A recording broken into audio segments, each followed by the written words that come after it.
Are you tired of a podcast that only entertains you without leaving you with something to think about? Are you looking for a podcast that truly enrich your life? Then Let's Talk is the show for you.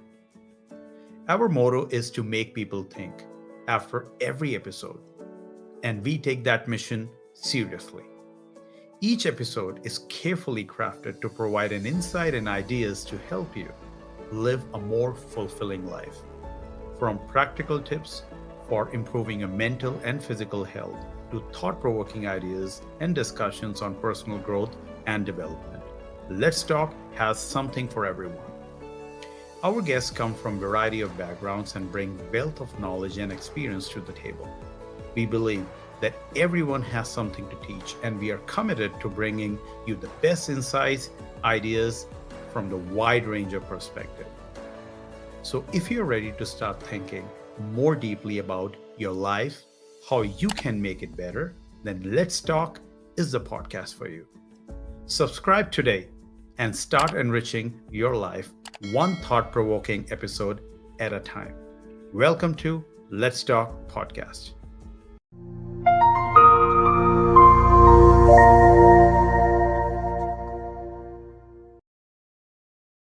Hello and welcome to Let's Talk Podcast, enriching life through a podcast. There are a lot of questions by viewers about the diverse topics what we cover.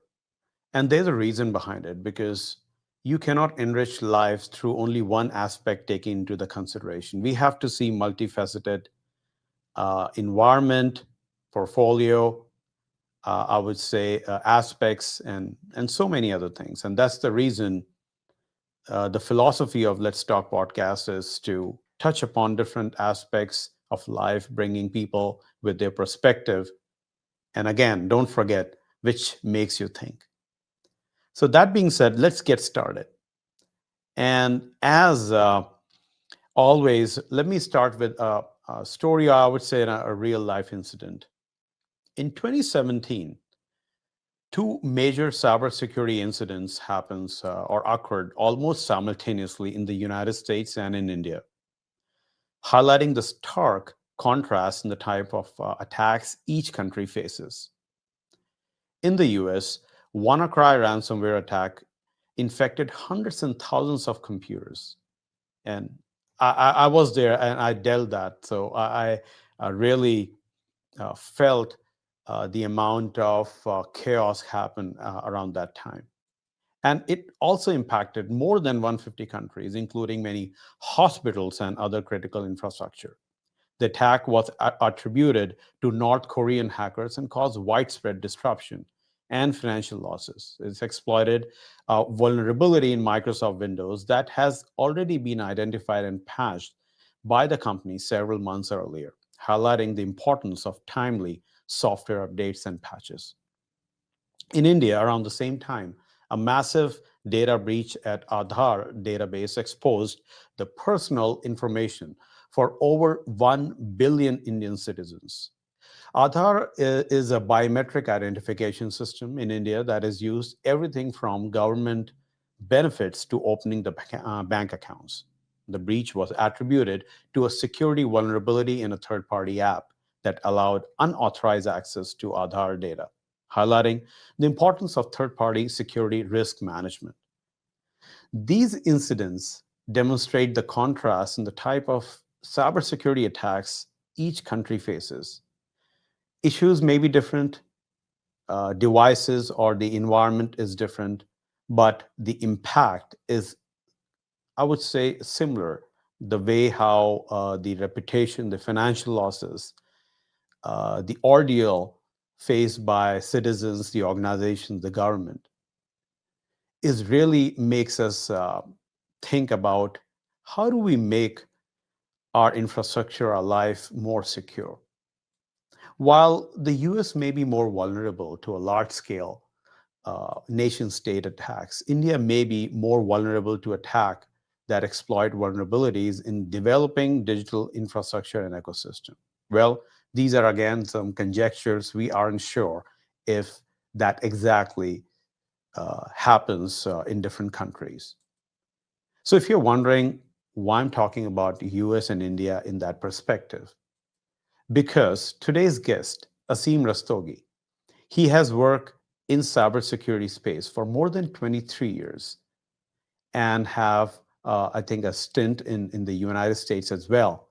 And I'm very curious to understand his perspective about how the cybersecurity changed over the period of time and how different countries dealt with them. He's also a head of the cybersecurity and compliance in Meesho. Meesho is the online shopping portal. And besides cybersecurity, he also have an expertise in defining and building a high performance team and is being known as a problem solver. So, Aseem, welcome to the show. Thanks a lot. Thanks for having me. Hey, not a problem. So, Aseem, while I was interviewing some other guests, I got one other recommendation that why don't you reach out to Aseem and get his perspective. And when I was researching, I was like, yes, I think you have a good perspective in terms of your education, in terms of working in the United States as well, currently working in India, and try to understand a bit about your story and how the things has evolved. And again, as I mentioned, that those anecdotal experience or your perspective, which makes people think about cybersecurity and secure in specific and security in general. So that being said, Aseem, I would like to get started. You are in an executive in the leadership, security leadership position here. Is it something you already always dreamt about, or how's your earlier life journey looks like? Yeah, so that's a good question because honestly, I've never dreamt about CISO kind of positions at all Uh-huh. in leadership in security. So I was lucky to be honest because I started my career in 1998 and straight away got an opportunity from college to a cybersecurity group in India. Now, 1998 and talking about internet security was probably a space age project Yes. because it was too early days of this thing. So that's why I call myself very lucky because I had no Mhm. clue. I did not choose it on my free will, but Mhm. once I was into it, I tried to make most of it. Uh, so that's how my cybersecurity journey started. And yeah, I mean, I never dreamt of things happening at this pace and happening like that, that I'll be heading cybersecurity for such large corporations. Um, yeah, so that's how it has panned out. So, So that's great. So as you mentioned that it's a luck. You are lucky. However, there are two kind of people who are stumble upon certain things and may not like it. And some people get lucky and they take risk and get and pursue that and maybe become a part of that life. Those those things which they would like to. I mean, they have stumbled upon rather. So when you get to a stage of cybersecurity, what really entices you? Like, why cybersecurity? Is it something you are really gravitated towards? That okay, I think this is something which I would like to pursue, maybe for a longer term. right. So, I think that's it's funny you asked that, right? And what you really touched upon is the risk taking, right? That's really the key, right? Mhm. uh, all the folks who have been lucky at some point in time, they have taken risks, big risks. Absolutely. So I guess those risks is what defines whether how it pans out. So yeah, I mean, I've also taken some big risks uh, over a period of time, including salary cuts. Right? Who takes voluntarily salary cuts? I've taken, and very few people will come back from US back to India for working. So I did that as well. So there are a lot of these kind of things. And then at age 42, I quit and started my own cybersecurity company. So that's again taking risks, right? So these kind of yeah. So I have been really lucky on that. What doesn't kill you makes you stronger. Yes. So that way, I think it worked out well. Uh, now, On the cybersecurity part, right? It was something like inherently I'm a bit curious about things, so how things work and all that. So naturally, uh, early on when I joined from campus, and then there was few some Unix servers, right, on in the office. Now they were all networked and all that, and there used to be a keyboard logger at that time. So Hmm. you can use that keyboard logger, and there were client and server. So you deploy server on the target's machine, and from client machine you can do things like that, opening say CD drive Hmm. remotely, or Yeah. or opening a browser, right? So those kind of thing, and antivirus was not there, so they were kind of, it was really fun. So I installed that on bunch of my peers' machines, including my managers, and Yeah. then from there, so remotely I was controlling opening CD drives, starting songs, and things like that. So that curiosity was there, and then those Unix servers over there. I was just going in there and just trying to snoop around what is in there, how do they work, right, and how these five machines are pulled together, what do they work. So those kind of curiosity was there, and I think that's one of the key traits over the years I realized to be successful in cybersecurity. You need to be curious, and whenever you find a thread, just follow along and start pulling. You Yeah. never know what is at the other end and what you get. So those things have kind of worked well, and I believe that has worked in my favor, I guess.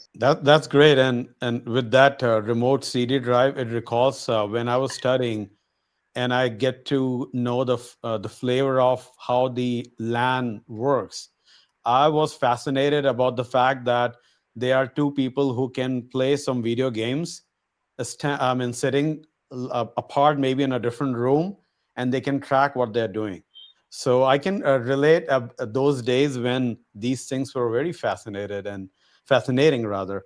A few things to unwrap you mentioned, and this is very key point as you mentioned that curiosity is something which is very important for any aspects in our life in order to go ahead. And you mentioned that when you get a first instinct a stint as a cybersecurity professional, curiosity is something which really moves your head, and risk taking, which yeah, I firmly believe as well. Without risk, there is no gain. But obviously, you have to take some calculated risk, which again depends on a perspective. So you move from the cybersecurity start, as you mentioned, over the period of time you took risk. How exactly do you have developed the mindset that calculative risk is something which would pay dividends in the later on? Because and the reason and the context here is there are a lot of people who have ideas. Execution is one of the scarce, I would say, a currency. I mean, it's not very easy for everyone to execute. They have ideas, and I've heard, oh, I had that idea, but I'd never executed. So what exactly propelled you? Were you made like a person like you who always take risk, or you have read something, or you've been a company of people around that? If you can kind of unwrap that risk taking mindset for us. Yeah. So the, the way I see risk, right? There are two aspects to it. Two different words come to mind: risk and chance. They both are different. They're very very different, right? If we talk about chance, that's like rolling a dice, right? That's not risk. And you go to Vegas, it's not risk. Yes. It's actually chance, and that's a different mindset altogether. Risk taking is slightly different. It's about understanding your environment, your own strengths, your own weaknesses, and then believing in yourself and taking the plunge. So that's kind of how I define risk personally for me. And then just having the leap of faith sometimes helps. Mhm. And yeah, but it's very very different from odds about, and you have to calculate odds, right? Because if that's something which nobody has done, there are no odds. Many people have failed, one in a million. Then you have to be a bit cognizant of the fact, uh, not that you can't be one can't be uh, the first one to do it, but still, I mean, just be cognizant of the risks involved here, like airlines business, right? Yeah. Nobody has made money. It goes through booms and busts. So, yeah, I mean, you can be successful for a period of time in airlines business, but eventually the capital requirements and oil and everything will get catch up to you. So those kind of things are there. So that reality check is a must. And in the second part you mentioned about right entrepreneurs, right? Everybody has ideas. How do you what propels, right? So I think there is certain amount of ego is required. Ego is not a bad thing. Why a lot of people might hear the word ego and they relate it with a problem. It's not. It's actually how you use ego is important. Can you make ego your fuel and propel yourself fast further ahead? Or if you put too much of it in your tank, then it's a problem. So that something you believe in some idea, you have some conviction, and after that you look at something and say, yes, I can do better than that, and that is very important. Unless it's a brand new idea which nobody has worked upon, Mhm. uh, you need to look at something and say, yes, I can do better, and I have to do better. That I think that mindset helps provide additional impetus to move forward. Got it. So that you rightly mentioned that obviously you have to set that mindset. So in that perspective, how did you do it? I mean, did you force yourself? Because as a human being, it's very easy for us to go to a different tangent because of the comfort zone, right? We always battle around that, oh, if I have a job and everything is going fine, why do I disrupt my life and take risk, which at the get go, your family members, your friends, or other people may not either understand or they may not encourage you. And maybe you are the lone warrior at that time. So, how exactly you transform to that stage? Yeah, I mean that's a hard thing to do. It's not easy, and you have to take everybody along, your family, and it's not just you who is impacted. It's everybody else. Just because of your entrepreneurship journey, a lot of folks are impacted, and whether you are successful or not, if you're successful, they're more impacted because now you have no time at all for Yes. them. So those kind of things are there, right? And the bigger your corporation becomes, the larger the success becomes, the new types of problem comes, and so everybody gets impacted. Nothing is free. So at some point in time, when you start entrepreneurship, people surrounding you actually pay the cost. Yes. So that's it may not be money, but there are different types of costs which are there. Time, your attention, those kind of things, right? So Yeah. yeah, Yeah, I think you're right. And this is something which is very important for every person or every human being to understand that when we take risk, it's not, I mean, man or human being is a social animal. So we are surrounded with people. And as you rightly mentioned, that they might be impacted based on your vision. So entrepreneurship is not easy. It comes with a baggage and the cost associated with that. So it's, I think, very important to bring everyone on board. uh, and this is something a lot of people kind of battle across, and there are several layers of how you can pitch those things in front of your in front of your relatives or your family members to get started. So that being said, uh, let's move on to some of your. You moved to different organizations, like you started. I mean, Wipro, and then you come to United States as well. You worked, you come back, and you started your own entrepreneurial venture.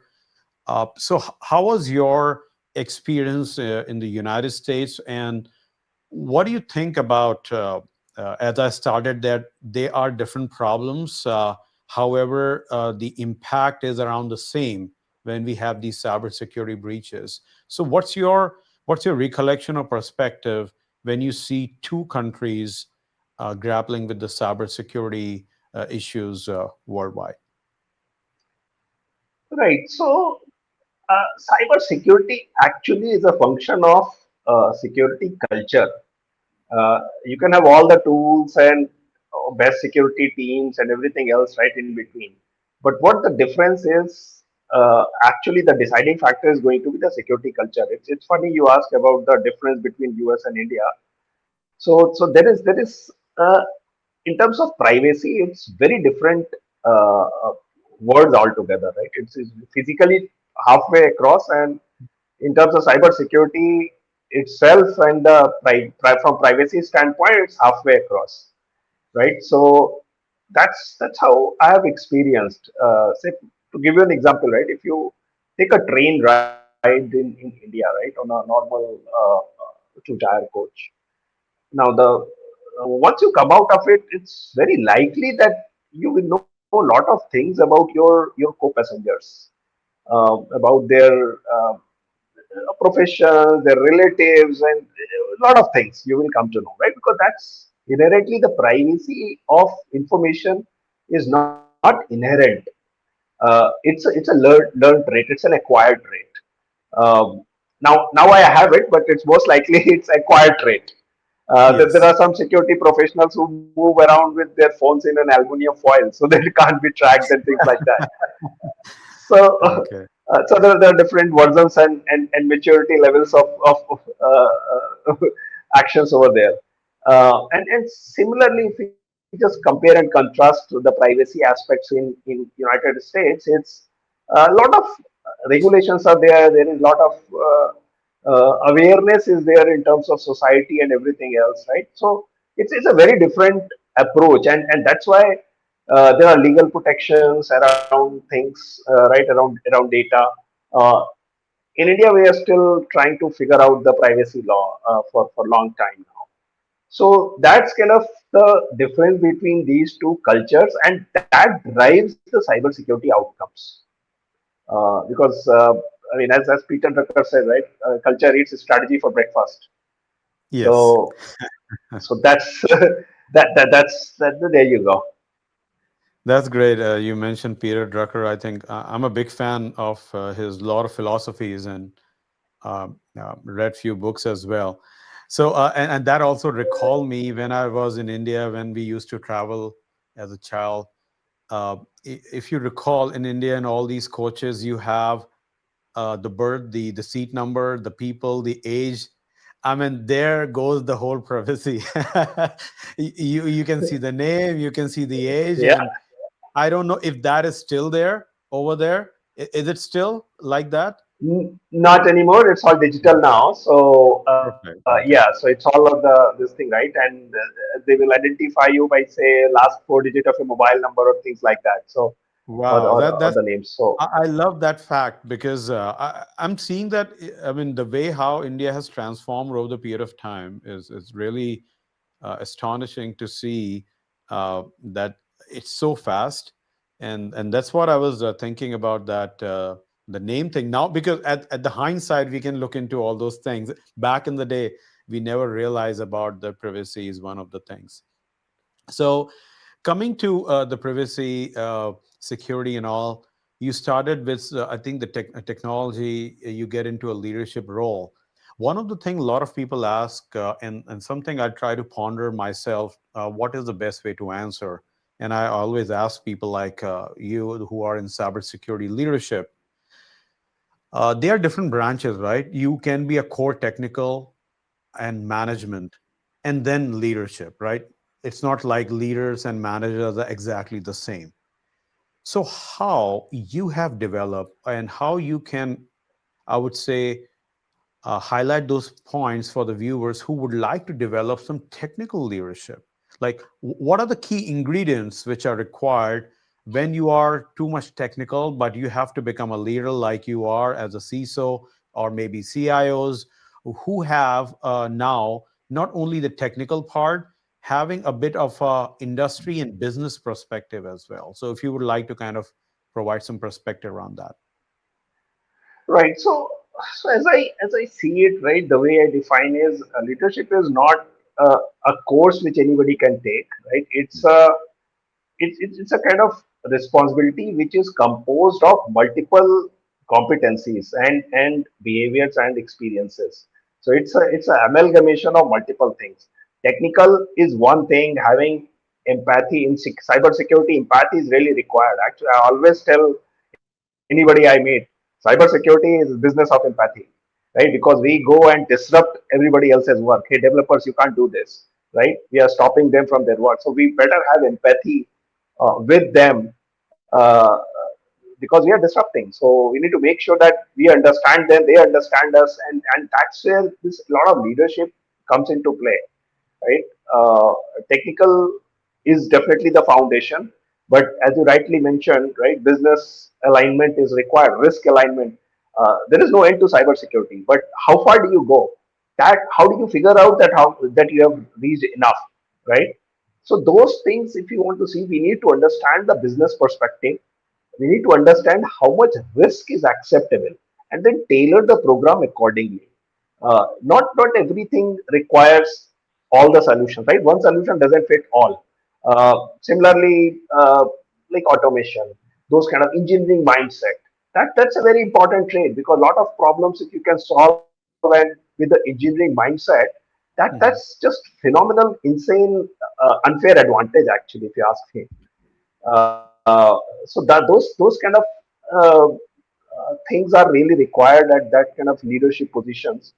Domain expertise is anyway, that's a given, so that we don't even need to talk about. But yeah, this storytelling, presentation skills, so those are hard skills which needs to be there. But there are a lot of softer aspects, managing people, taking them along. So those kind of aspects. Yeah. That's so true. I think, and this is something a lot of people ask about, and you mentioned rightly that this is not a course.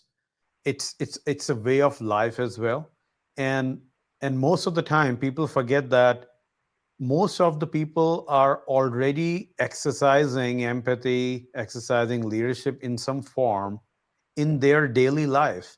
Just think about, like, when you're in a family, right? There's any argument or something, most of the time we are trying to make some win-win situations. Isn't that a part of the leadership? Right, it is. So why we always try to see what we say a shiny object syndrome, that a new thing comes up and that will teach us in a certain perspective. So instead of seeing the outside in, we have to maybe sometime, like, look the inside out and see that are we doing something already from which I can learn from the leadership side of the house. So that being said, what are your maybe key points for people who are moving or aspiring to be a CISO or in a leadership? If you can give some example, like, okay, these are a couple of things which you can do in order to progress in that career plan. Right. So apart from softer aspects, as you mentioned, empathy and initiatives, etc., I guess we have to find our own T, right? By T, what I mean is you have one. So cybersecurity is composed of multiple towers, multiple domains, if you will, right? Now you can master only one or two domains at the deep. Say if you're coming from application security background or infrastructure security background or security monitoring, so you have multiple, say, the vertical part of the T, right, where you can go up the T. Now, once you reach a certain level, then you have to span out horizontally, and that's where because you in order to be effective leader, you need to know all the domains at certain level, how that helps in terms of business and in terms of risk. That is a very key essential understanding which needs to have for any leader. uh, it's not required to be master of everything, master of cloud security or master of, right, so that's not required, but at least what are different risks which are in the cloud, how do we manage that, how others are managing, right, those kind of aspects come from a horizontal part of the team. So that T professional is really a key, if yeah, I mean, for that kind of success in that role. Yeah. Uh, T-shaped, and this is something which I think I believe as well, and follow the T-shaped mindset as well, that you should be having a broad view of everything, and maybe I would say a vertical or in-depth view of certain things, so that you have a wide spectrum of your thought process. And as you mentioned that, I think the leader should know a lot of things. I was talking to one of the CIO in one of my internal work here, and he mentioned that, as you mentioned, that leaders may not know everything, but they always would like to, as you mentioned before, curious and try to understand the perspective, why we are doing what we are doing, and how we are doing is something we already have a lot of people involved as we go along, from the technicians, or from the hands, getting your hands dirty. But why and how are some of the things which really leaders belongs to, and try to work towards that. So that's a great advice, that we have to build a T-shaped mindset you mentioned. So from India perspective, and I think overall world as well, we are seeing a lot of CISOs now being recruited across different organizations. There are awareness coming in. What are some of the challenges you still see, specifically in India, or maybe generally worldwide, which you concern about and always try to think about, like, this is something which definitely we would like to solve one day? Yeah, I mean, if we look from a cybersecurity community point of view, right? Mhm. One of the expectations executive leadership has is better metric, right? Which is very difficult in cybersecurity. So Mm. it's there are not really a standard matrix which you can have and demonstrate, put it up on the wall and say, if I achieve this score on that, I we are secure. That's, I think, it's a journey, it's not a destination. So that's where it becomes really, really challenging, and that is one problem I hope we collectively solve, that we are able to put better metrics out there which is aligned to business. Everybody is trying to do it in some way, shape, or form. But I guess as a community of cybersecurity folks, we still have some ways to go. Got it. So metrics are, as you mentioned, that some of the things which are not being maybe standardized. Is it something, there are efforts going on to do that? I know that we do provide some kind of metrics in a different form and shape. Maybe like if you're working on maybe security operations centers, or if you're working on the risk and compliance side of the house. Are there any standards which you guys are following at this point, which should most of the CISO should at least be aware of? So one of the additional challenge which, so if we take an example of say infrastructure, right? We know availability is a good metric, right? Availability will remain availability no matter where the company is in its life cycle. But in security, that's not the case. In Mhm. security, once you have reached certain level of maturity, a lot of metrics will be outdated because they were helping metrics to increase the maturity of the org itself or maturity of the initiatives. Now that maturity has been achieved, then you don't need to track it. For example, if you are rolling out a DevSecOps program, so initially you want to have a lot of integrations done with the tool so that all the repositories are scanned and all of that. At that point in time, you might have metric which is something like how many repositories are onboarded versus not. But once it is done, you have to phase this out because it's all done. It will be always 100. It's not going to make a difference. So those kind of that journey is where it's very difficult to standardize because each company is on a different life cycle of maturity. As a corporation itself, their risks keep evolving, their external stakeholders and environment keeps evolving. So a lot of things are evolving, and then it becomes really, really difficult uh, to provide some kind of cybersecurity metric which links with either top line or bottom line. Yes. That's the crux of the problem. So it always looks like a cost which business leadership finds it hard to wrap its arm around. What am I getting for this money? So that's Yes. kind of yeah, a challenge. I know. I think this is something which I also believe, that security is not a profitable business from the get go. Basically, it's impact other businesses, but And this is something most of the CISOs have challenged to pitch perfectly to their maybe CIOs or other board members or CEOs about why they are asking for more money in terms of the investment.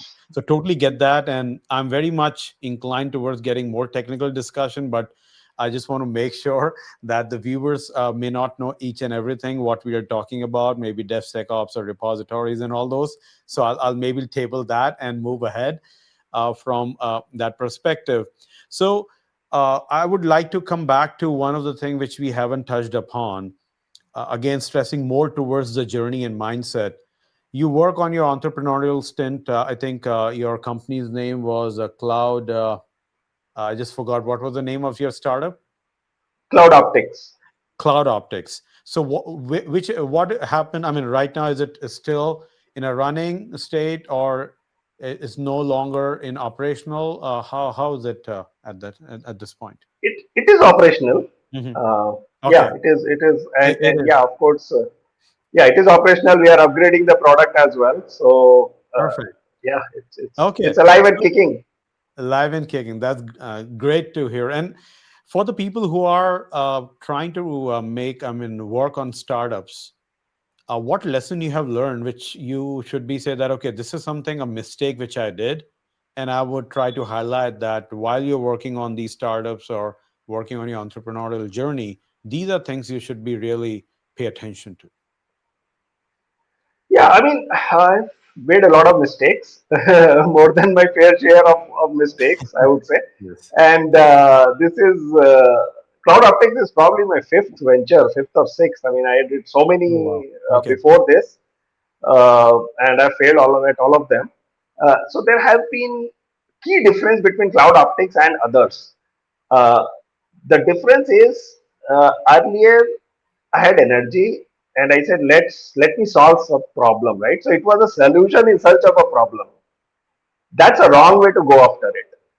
Uh, you find a problem, and I was in cybersecurity. I was not looking at cybersecurity at all. I was looking at in 2011. I was looking at long haul trucks, right? How do we optimize load into that? There's a lot of wastage over there, right? I have no business connection or domain connection with trucks, but somehow I got into that.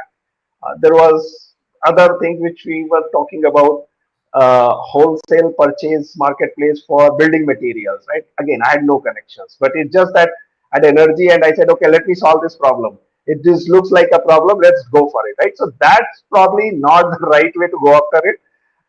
It was probably my waste of my energy, because once you don't have domain connections, what's going to happen is, as an entrepreneur, you may not understand the nuances of it, and you're dependent on lot of on the domain side. Now that said, it is also true disruption comes from outsiders. So so how do this? I'm not trying to discourage anybody that don't do that, but there are, I think, certain things which I believe I have still not understood, why I failed on those ventures. But my lesson from that point of view is, I was dependent on a lot of folks on whom I did not have a working history going back, right? So it was very difficult to get their time and uh, have a shared vision.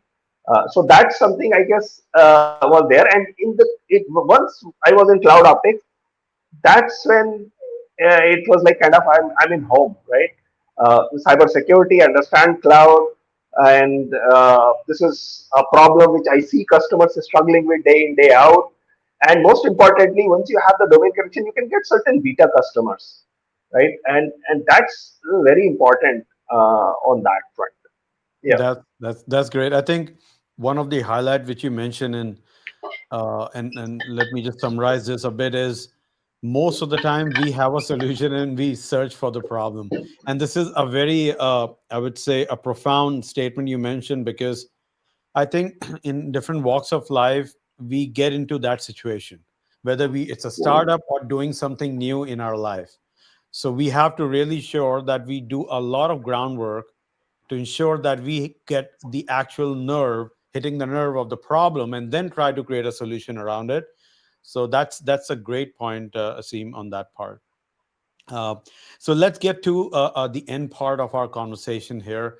which basically ask two questions to everyone, to my all my guests here, and maybe I'll add one more question today, and let's see if you have the answer for that as well.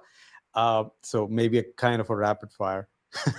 So yeah, one thing is, how do you define leadership in one word? That's a tough one, but all right. Since it's a rapid fire, I will go with vision. Vision. Okay, that's great. Yeah. That's great. Totally, totally get it.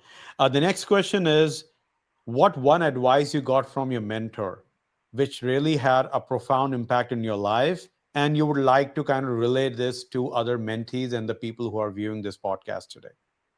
Right. Never kick anyone when they are down. I think that's something one of my mentors said, and that's going to stay with me. I totally agree with that. Yeah. Never kick anyone when they're down. That's a great thought. Is it something someone has been kicked when they were down, or you had some experience around that, or how that makes one Yeah. of the, yeah. Right. Yeah. So I was having a conversation with my mentor, right? And at that point in time, one of the uh, projects I was leading was had actually failed. So I was having a tough conversation with him, and that's when he explained. And I was very surprised. He was cool and calm, and I was like, I went prepared, like, okay, today is the day, right? You Yeah. get kicked. Uh, but a lot of effort had gone in from a lot of people. But he was very cool and calm. He didn't say anything. And said, all right, it failed. Do you know why? And we talked about some root causes and discussed and how to make things better and all that. And so that kind of stuff. But he never once mentioned that it has failed and things like that, right? About the responsibility part and you own it and things like that. None of that. So uh, I was thinking I didn't get the answer. So a couple of days later, I went back to him and said, "First, what happened here? I was expecting this and this happened." So he said, "No." That's when he mentioned that never kick anybody when you're down, right? So he said, I knew you put in a lot of effort, uh, planned for it. Everybody else did it, and it didn't work for a lot of reasons. And uh, it doesn't help anybody if I shout at you. And then he also mentioned about Jack Welch. Apparently, he had burned down a lab while doing some experiments, and that blew the roof of the lab itself. Yeah. That kind of big explosion he had caused, and that's when, and then his boss did not take him down on that. So I guess that you never know, right? Which anecdote from where it connects and benefits whom. So I really like the way you were saying, right? Anecdotes on your show. So that's really good because anecdotes really take the point home. So Hmm. that's why I think that's really good. Yeah. That's very profound, and I think that's what we say, that we try to celebrate our failures as well, and that's a great point. So the last question, which I was also trying to ask, is because Let's Talk podcast, if you see the logo, it has a part of a book.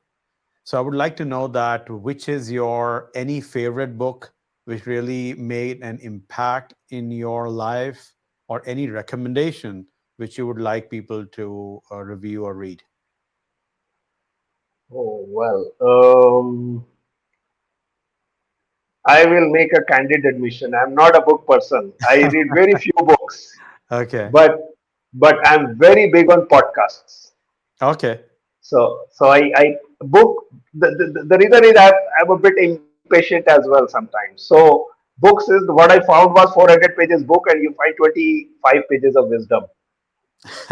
So Yes. that's when I thought like let's go to podcast 1.5x Yes. and on the morning walk. So that kind of is my dope. And yeah, so books. I mean, I've read few books. One of the good books is Good to Great.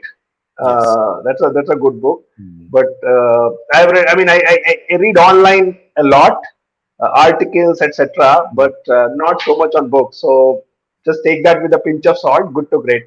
That's great. That's great. So you mentioned about the podcast. So anything you would like to mention a podcast apart from Let's Talk? Just Yeah, of course. Let's talk. Yes, and good. yeah. Sorry. So I listen to a lot of like Radio Lab. It's a very good one. Science Friday Okay. and Planet Money. Planet Money is amazing. I mean, if you want to Mhm. learn how the world works, follow the money, and Yes. that's what Planet Money does. Very simple English, and Mhm. it takes you to the subject. Doesn't look like it's a very difficult or complex economics or finance subject. Yeah, so those podcasts are really amazing to build different diverse perspective, and that's where one of the things in leadership is that, right, you have inputs coming from different things, and it's all about uncovering the unknown, and that happens when you read book. Simply you pick it up, or you just listen to a podcast which you don't know the content, right? You're not self-selecting. That's when unknown becomes known maybe, or known unknown. It moves from unknown actually. Yes, exactly. So unwrapping the unknowns, being curious, keep be a seeker, basically, as you're mentioning, whatever the platform you may like. So that being said, Aseem, thank you so much for providing us this time, sharing some of your journeys and your perspective. And I wish you all the best for your future endeavors. And yeah, I really enjoyed our conversation today. Thank you, Saurabh. Thanks for having me. It was a privilege to be here. Yes, Appreciate it. Thank you. thanks. We hope you enjoyed our show today. If you have any thoughts or questions, feel free to reach out to us on social media or leave a comment. Don't forget, yes, don't forget to subscribe to our podcast on your favorite platform so you never miss an episode. And if you find value in our conversation today, we would be incredibly grateful if you could leave us a rating, reviews, or comments. Again, thank you for tuning in, and we will be back with another episode next week. Till then, keep the conversation going. Let's talk.